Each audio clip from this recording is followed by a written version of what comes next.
Hi, this is Mr. Smalley, and I am making this tutorial in order to hopefully clarify a couple of things about the phylum Cnidaria. Cnidaria are a really cool phylum. We find them all over the world in different oceans, and they're found on coral reefs, and they just do some really neat things. So let's go ahead and take a look at what I'm going to cover. I'm going to cover how Cnidaria are grouped. There's a couple of defining characteristics that we'll take a look at. I'm also going to cover 4 different major classes: the Hydrozoa, Cyphozoa, Anthozoa, and Cubozoa. So let's go ahead and take a look at the first thing here. This is a picture of these cells that are known as Nomad Assists. Nomad Assists are located all along the tentacles of a Cnidarian, and they are, in some cases, deadly to humans. In a lot of cases, they're deadly to unsuspecting prey that may just be swimming by. And these are really cool. They have a cascade of events that happen in order to unleash their deadly ploy here. So let's go ahead and take a look at what happens. The first thing is that this prey is going to bump into a structure that's called a cnidocyl. And that cnidocyl sort of functions like a trigger, and as soon as it gets tripped, the Cnidarian will actually be able to tell if this is just an animal tripping this trigger, or if it's something that it doesn't want to fire, like a rock or a piece of sand or something like that. It can sense chemicals from the fish or the worm or whatever plankton taps into it. It will be able to tell if there is really animals in the water. As soon as that cnidocyl gets tripped, water is going to rush into this capsule, and it will fill up with water, and that puts an enormous amount of pressure on this structure up here. It's called a operculum. The operculum is a Latin word for door, and so this door is going to open up and it will release these barbs. So that's the second thing that we have. The door opens, the barbs will come flying out, and they just get launched super quickly. It's actually one of the fastest known mechanisms in all the natural world. So these things will fire out, and once they land inside of the tissue of a fish, they will actually inject a deadly neurotoxin. And this can even kill humans. In less than a minute, you can be dead from several species of box jellyfish, which we'll talk about in just a second. So that's sort of the cascade for how a Cnidarian fires out its nematocysts.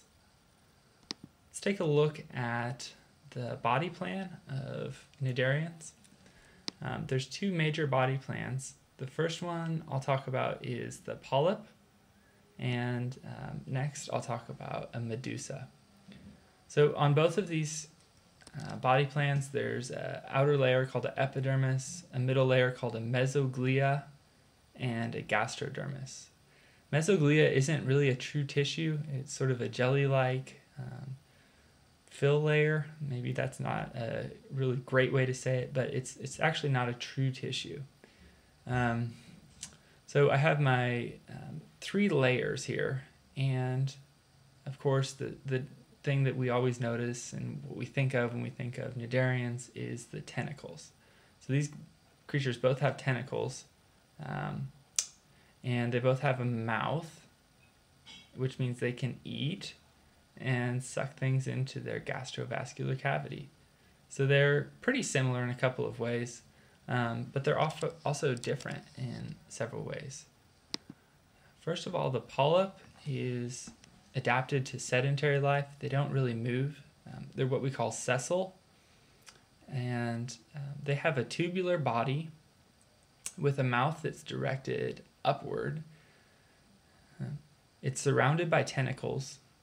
By doing that, it's actually able to pull prey in from 360 degrees.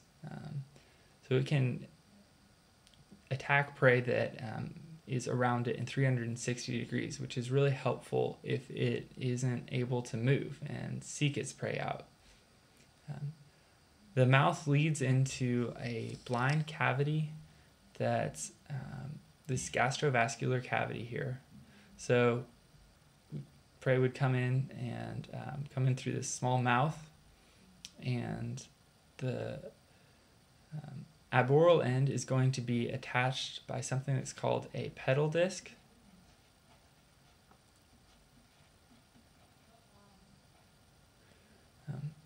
This is going to secrete chemicals that will adhere it to whatever structure it's on. They're going to reproduce asexually by budding, fission, which means it'll split in half. Or actually, if I even just take this pedal disc and I lacerate it, out from there can come a new baby polyp. And that's a pretty neat thing. So these are pretty cool critters, but I think personally I really like the Medusas a little bit more. They're maybe more active, and they're kind of what I think of when I think of Cnidarians. You can recognize these by the bell or umbrella shape that they have for their whole body. Usually they're free swimming. Their mouth is directed downward, so this is its mouth right here, and it's facing down. The tentacles extend down from the rib, or the rim of the umbrella. Every once in a while, you're going to find that these things have statocysts, which help it to sense its environment. They also might even have ocelli, which would be like eye spots, or really a better way to think about them is that they're just little organs that can sense light.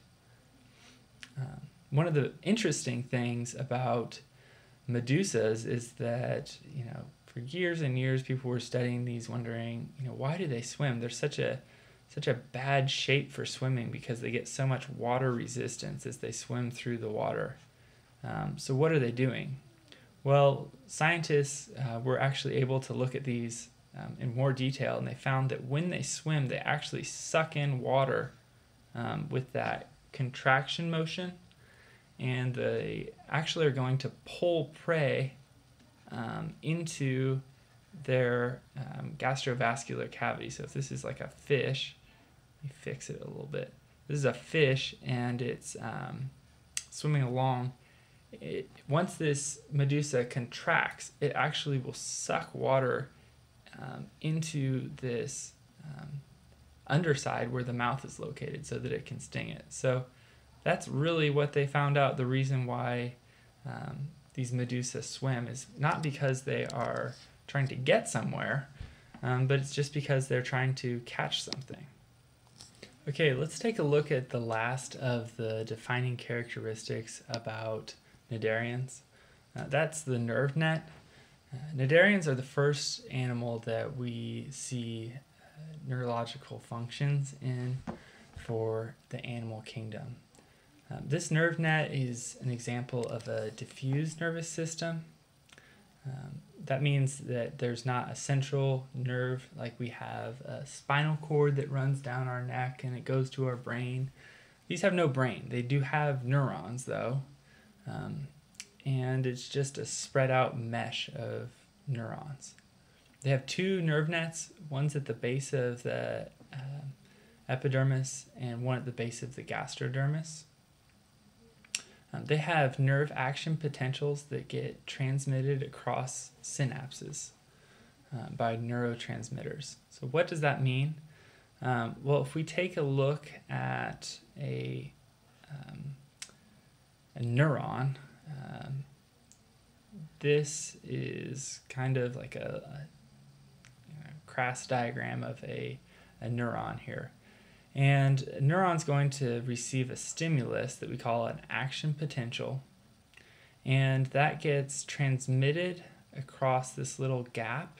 This gap right here is known as a synapse. And these little spheres right here represent vesicles that carry chemicals. They're called neurotransmitters. So how a neuron works is it simply takes stimulus from one end here. It's going to travel down. It's going to pass through this gap right here and go to the other side. One of the interesting things about Cnidarians is that they are actually able to have neurons pass not only in one large direction from left to right, as in this case, but they can actually have them pass backwards too. And so that creates all sorts of strange things that happen inside of these creatures where you can have one nerve that fires and it electrifies the entire body, and so the whole body contracts, and that's really why you start to see the bodies of these jellyfish and Cnidarians, all of them, they pulsate as one. So that's really the reason for their pulsing movement, is this nerve net.